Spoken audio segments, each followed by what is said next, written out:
श्री शशिकांत जयवंतराव शिंदे, श्री राजेश धोंडेराम राठोड, श्री संदीप दिवाकर जोशी, श्री दादाराव यादवराव केचे, श्री रणजितसिंह विजयसिंह मोहिते पाटील, श्री संजय किसनराव केनेकर या सन्माननीय सदस्यांना निरोप देण्यासंबंधीच्या बाब आता घेण्यात येत आहे। सभागृहाचे नेते आणि राज्याचे उपमुख्यमंत्री शिंदे साहेब या संबंधीचा प्रस्ताव मांडतील। सभापती महोदय, आज आपण नाव घेतल्याप्रमाणे 9 सदस्य निवृत्त होत आहेत। विधान परिषदेमध्ये अनेक विषयांवर साधक बाधक चर्चा होतात। कधी कधी सत्ताधारी आणि विरोधकांमध्ये आरोप प्रत्यारोप देखील होतात। पण आज आपण सगळे एका हळव्या वळणावर उभे आहोत। आज या सभागृहातले 9 सदस्य निवृत्त होत आहेत। किती टाळलं तरी हे निरोपाचं वळण काही आपल्याला टाळता येत नाही आणि निरोप देणाऱ्यांची आणि निरोप घेणाऱ्यांची इच्छा नसली तरी थांबा आला असल्याने थांबावंच लागतं। मग तो प्रवास असो किंवा विधिमंडळाचा सहवास असो, ज्याचा थांबा आला त्याला थांबावेच लागतं। आणि सध्या चैत्र नवरात्रोत्सव आहे। या वरिष्ठ सभागृहातील 9 सदस्यांना आज आपण निरोप देत आहोत। त्यामध्ये उद्धव ठाकरे साहेब आहेत, डॉक्टर नीलमताई गोरे आहेत, अमोल मिटकरी आहेत, शशिकांतराव शिंदे आहेत, रणजितसिंह मोहिते पाटील आहेत, राजेश राठोड आहेत, संदीप जोशी आहेत, दादाराव केचे आणि संजय केनेकर आहेत। हे आपले 9 सहकारी कार्यकाळ पूर्ण झाल्याने आज निवृत्त होत आहेत। गेल्याच आठवड्यामध्ये राज्यसभेतील काही सदस्यांच्या निरोप समारंभात या देशाचे लोकप्रिय प्रधानमंत्री नरेंद्र मोदीजी यांनी भाषणात सांगितलं, ते म्हणाले, राजकारणात पूर्णविराम कधीच नसतो। सदस्य राज्यसभेतून निवृत्त झाले तरी त्यांचे जनजीवन संसदेच्या कक्षेबाहेर निरंतर सुरू असतं। त्याच धर्तीवर आज विधान परिषदेतून निवृत्त होणाऱ्या सदस्यांचं कार्य यापुढेही निरंतर सुरू राहील याची मला खात्री आहे। आणि यापैकी काही सदस्य पुन्हा सभागृहात येतील, त्यासाठी देखील मी शुभेच्छा देतो।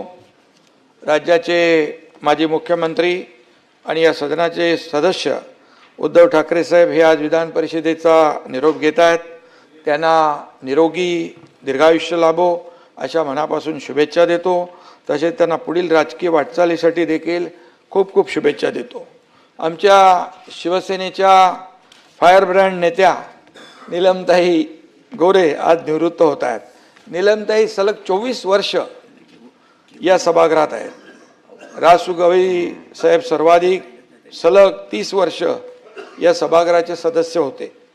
त्यानंतर 24 वर्ष झाले तुम्हाला रेकॉर्ड मोडणार त्या सदस्य राहण्याचा मान विस पागे यांच्याकडे आहे।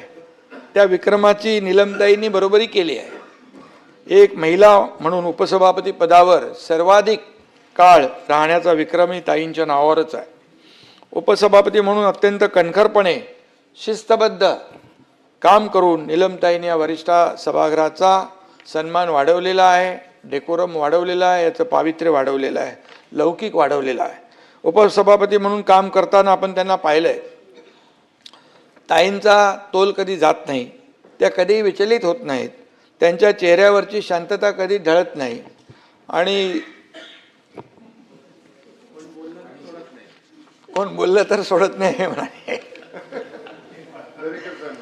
ताईंचं काम बोलतं, ताईंचं लिखाण देखील चांगलं आहे, भक्कम आहे, त्यांची वैचारिक बैठक पक्की आहे, त्यांची भूमिका कायम स्पष्ट असते। चांगल्याला चांगलं आणि वाईटाला वाईट म्हणण्यास त्या घाबरत नाहीत।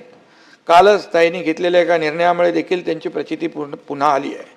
नीलमताईंचा पिंड सामाजिक चळवळीतून घडला आहे। अरे सामाजिक चळवळीतून घडलाय, चांगल्याला चांगलं म्हणणं आणि तुम्ही काय सोन्याचा चमचा तोंडात घेऊन जन्माला आलेलं नाहीत, सर्वसामान्य म्हणून आपण पुढे आलात आणि म्हणून संघर्षातून आपलं नेतृत्व आपण उभं केलेलं आहे. ताई आमच्या लढवय्या आहेत, शिवसेनेच्या रणरागिणी आहेत. बाळासाहेब म्हणायचे शिवसेनेच्या रणरागिणी आपल्या महिला आघाडीला. सभापतीपद रिक्त असताना प्रभारी सभापती म्हणून त्यांनी प्रभावी काम केलं. या सभागृहाची व महाराष्ट्र विधिमंडळाची उच्च परंपरा अबाधित राहील याची त्यांनी कायम जाणीव ठेवली. उपसभापती पदावरून काम करताना त्यांनी नेहमी सत्याची न्यायाची बाजू ठरली. ताई, काही लोकांना तुमचा स्पष्ट व परखडपणा आवडला नसेलही, पण अशा लोकांची तुम्ही पर्वा न करता आपण आपलं आसनावर बसल्यानंतर जे काही सत्य आहे त्याच्या बाजूने आपण राहिलात. आणि नीलमताईंच्याकडं गेलो आपण खाली की ते पाहुणचार करण्यात देखील काही कमी नाही. पुण्याच्या असल्यामुळे भाकरवडी खायला देणार म्हणजे देणार. अनेक लोकांना त्याचा अनुभव आहे. त्यामुळे नीलमताई यांच्याकडे पुणेरी पाटीऐवजी भाकरवडीची वाटी नेहमी दिसते. म्हणतात पुणे तिथं काय गुन्हा, पण नीलमताईंना कळलं आता पुढचं स्टेशन आहे ठाणं.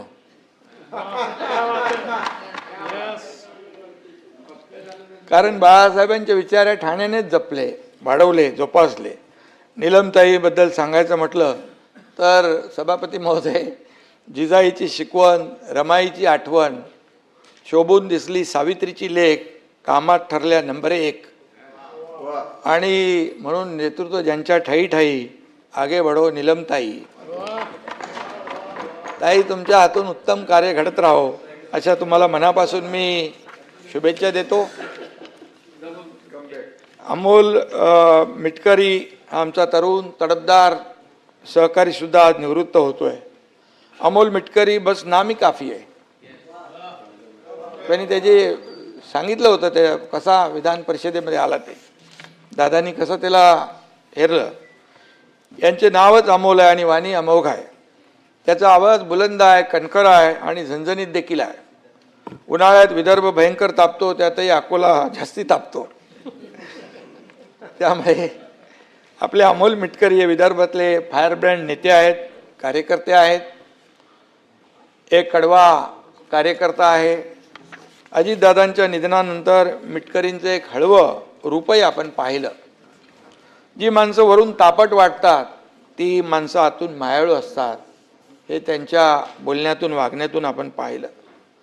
अजितदादा दुर्दैवाने आज आपल्या सोबत नाहीत. आज दादा असते तर अमोल मिटकरी यांच्या बाबतीत भरभरून तोंड भरून त्यांनी कौतुक केलं असतं. दादांच्या जाण्यामुळे मिटकरींचं कधीही न भरून येणारं नुकसान झालंय, सगळ्यांचंच झालेलं आहे. छत्रपती शिवाजी महाराज, शाहू महाराज, ज्योतिबा फुले आणि डॉक्टर बाबासाहेब आंबेडकर यांच्यावर तासभर व्याख्यान देऊ शकेल असा मिटकरींसारखा तरुण नेता आज तरी सध्या राजकारणात नाही आहे. घड्याळाच्या काट्यांची गती कशी आहे याची उत्तम समज त्यांना आहे. आणि अमोल तरुण आहे, त्याच्यापुढे अजून मोठी राजकीय कारकीर्द आहे. त्यामुळे ते आपल्याला वेगवेगळ्या वळणावर भेटत राहतील. ते संत साहित्याचाही अभ्यास करतात. त्यामुळे आज निरोप घेताना संत तुकारामांचा एक अभंग म्हणून मी त्यांना शुभेच्छा देतो. मनाचे संकल्प पावतील सिद्धी, जरी राहे बुद्धी याचे पायी. मनाचे संकल्प पावतील सिद्धी, जरी राहे बुद्धी याचे पायी. तुका म्हणे मज धाडिले निरोप, मार्ग हा सोपा सुखरूप. आणि आता सोपा सुखरूप मार्ग कुठला, अमोल मिटकरी तुम्ही ठरवा आणि तुकोबाराया तुम्हाला नेहमीच मार्गदर्शन करत राहतील. शशिकांत शिंदे हे देखील निवृत्त होत आहेत. शशिकांत शिंदे आणि माझा जन्म एकाच मातीतला आहे. आम्ही दोघंही साताऱ्याचे सुपुत्र आहोत. त्यात दोघंही शिंदे, त्यामुळे आमचं नातं तसं गावकीचं भावकीचं आहे. साताऱ्याची माती झुंज करायला, लढायला शिकवते. कामगार चळवळ असो किंवा माथाडी कामगारांचे प्रश्न असो, शशिकांतजी आपण नेहमीच अग्रभागी राहिलेला आहात आणि सर्वसामान्यांच्या लढ्यामध्ये त्यांना न्याय देण्यासाठी पुढे राहिलात. सर्वसामान्यांच्या अडीअडचणी सोडवण्यासाठी जीवाचं रान करणारा गडी अशी तुमची ओळख आहे. आणि म्हणून शशिकांतरावासारखा सर्वसामान्यांसाठी भांडणारा नेता या सभागृहाची शान आहे. शशिकांतरावांचं मित्रमंडळ मोठं आहे, त्यामुळे त्यांना मित्र संपदा मंत्री म्हटलं तर वावगं ठरणार नाही. मंत्री होते तुम्ही.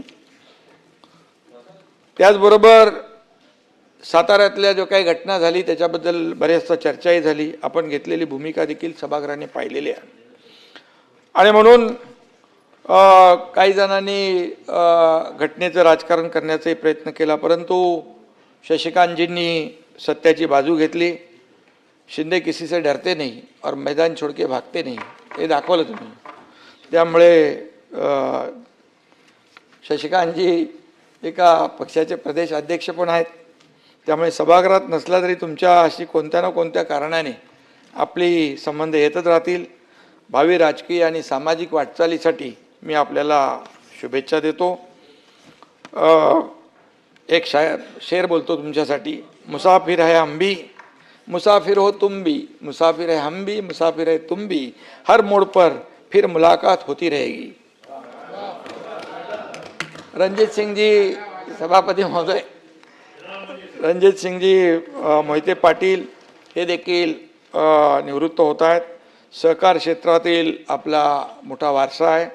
ग्रामीण अर्थव्यवस्था कशी बळकट करायची याचं उत्तम ज्ञान आपल्याला आहे. सोलापूर जिल्ह्याच्या विकासासाठी आणि शेतकऱ्यांच्या ग्रामीण प्रश्नांसाठी आपण दिलेलं योगदान अतिशय महत्त्वाचं आहे आणि आपल्या अभ्यासू वृत्तीचा सभागृहाला नेहमीच फायदा झालेला आहे. आजोबा शंकरराव मोहिते पाटील आणि वडील विजयसिंग मोहिते पाटील यांच्याकडून सहकाराचा वारसा आपल्याला लाभलेला आहे. त्यामुळे विधान परिषदेतही आपण सतत सहकाराची आणि सहकार्याची भूमिका घेतलेली आहे, ही सगळ्यांनाच माहीत आहे. आणि विनाकारण संघर्ष, अकारण टीका, वादविवाद आपल्या स्वभावात कधी दिसला नाही. आणि त्यामुळे मी आपल्याला एवढंच सांगतो की आपल्याला पुढच्या वाटचालीत देखील मी मनापासून शुभेच्छा आपल्याला देतो. राजेश धोंडीराम राठोड हे देखील निवृत्त होत आहेत. राजेशजी जो वरिष्ठ सभागृहातील एक शांत आणि संयमी व्यक्तिमत्व म्हणून सगळेजण आपल्याकडे पाहतात. समाजातील वंचित आणि उपेक्षित घटकांच्या प्रश्नावर आपण या सभागृहात वेळोवेळी प्रकाश टाकला आहे. ग्रामीण भागातील विकास कामं आणि पायाभूत सुविधा यावर आपला नेहमी भर असतो.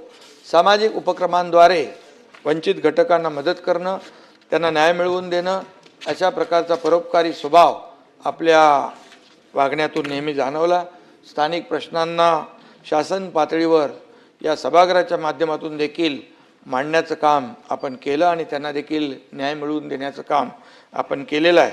सभागृहात विरोधी पक्षाची गरज असते, त्यातही राजेश राठोड यांच्यासारखे शिक्षण क्षेत्रातील लोकप्रतिनिधी यांची देखील आवश्यकता असते. आपलं योगदान, सुस्वभाव सभागृहाच्या कायम स्मरणात राहील आणि म्हणून आपल्याला पुन्हा एकदा मनापासून शुभेच्छा देतो. संदीप भाऊ जोशी, दादाराव केची आणि संजयराव केनेकर या 3 सदस्यांची साथसंगत मला वाटतं आपण वर्षभरात 13 महिने या ठिकाणी लावली. पण या एका 13 महिन्याच्या काळातही या सभागृहात आपली चमक त्यांनी दाखवली आणि त्यांनाही मी भावी वाटचालीसाठी शुभेच्छा देतो. संदीप जोशी म्हणजे आपले नागपूरकर, कला क्रीडा साहित्य क्षेत्रात माहोल करणारा माणूस. नागपुरात संदीप भाऊ का माहोल अलग माहोल आहे. कुठे गेले? कारण नागपूर महापालिकेचे ते महापौर होते आणि विधान परिषद सदस्य असा आपला प्रवास यशस्वी ठरला आहे. तुम्ही राजकारणातील तरुणांसाठी खऱ्या अर्थाने एक प्रेरणास्थान आहात. युवकांचे प्रश्न आणि शहराचा विकास यावर आपली पकड आहे. संदीपराव राजकीय नेत्यातला कार्यकर्ता जोपर्यंत जिवंत आहे तोपर्यंत तो कधी संन्यास घेऊ शकत नाही. संन्यास घेतो म्हटले होते का ते? अरे तुम्ही असताना कसं काय संन्यास? परत आणला तोपर्यंत तुम्ही ते हाडाचे कार्यकर्ते, त्यामुळे संन्यास घेण्याचा विचार त्यांनी बदलला आहे आणि आता 6 महिने काय ब्रेक घेत आहे आणि त्यामुळे त्यांनी बदलला विचार. आणि मला वाटतं देवेंद्रजी त्यांचं पुढचं प्रवासाचं तिकीट नक्की ठरवतील आणि त्यांनी आता 6 महिन्याचा ब्रेक घेतो म्हणून जाहीर केलेला आहे. संदीपराव कुठं बाहेर गेलेत वाटतं. नाही नाही या नाही. आजारी. तर त्यांना देखील मी सांगू इच्छितो, त्यांना निरोप आता जाईलच. संदीपरावांना सावजी खाऊन कंटाळा आला असेल तर आमच्या ठाण्याची मामलेदार मिसळ खायला या, ते पण झणझणीत आहे. आणि म्हणून त्यांना देखील मी मनापासून शुभेच्छा देतो. दादारावजी केचे, आपलं साधेपणा हीच आपली खरी ओळख आहे आणि खरी श्रीमंती आहे. आपला खांद्यावरचा नारंगी रंगाचा गमछा आपल्या साधेपणाची ओळख आहे.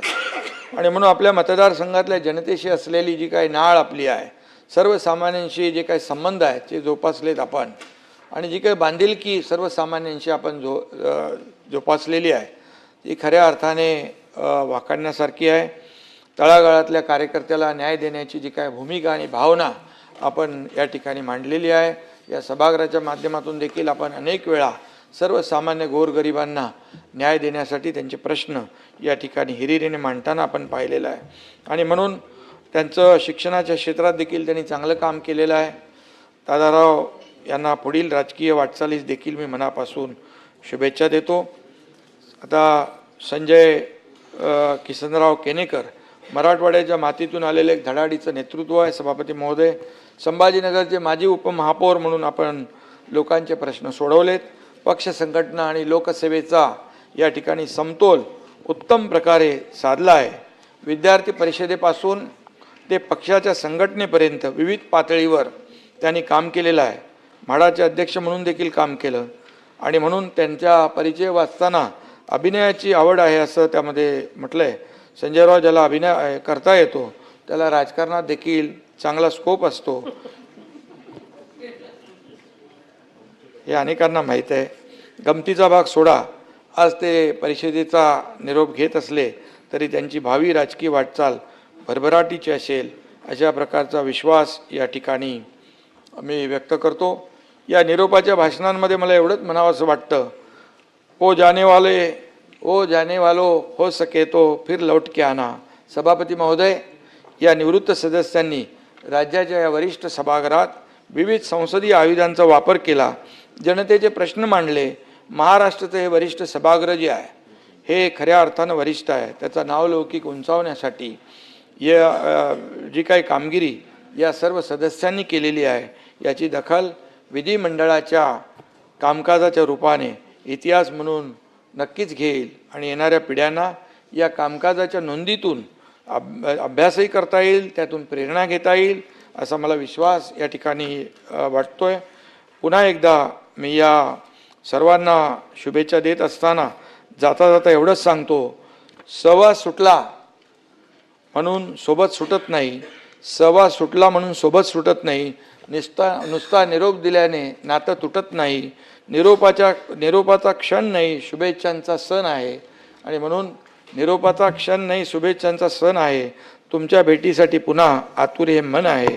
आणि म्हणून या बाबतीमध्ये एवढंच सांगतो, काही जणांची भेट सगळ्यांसाठी रे बाबा.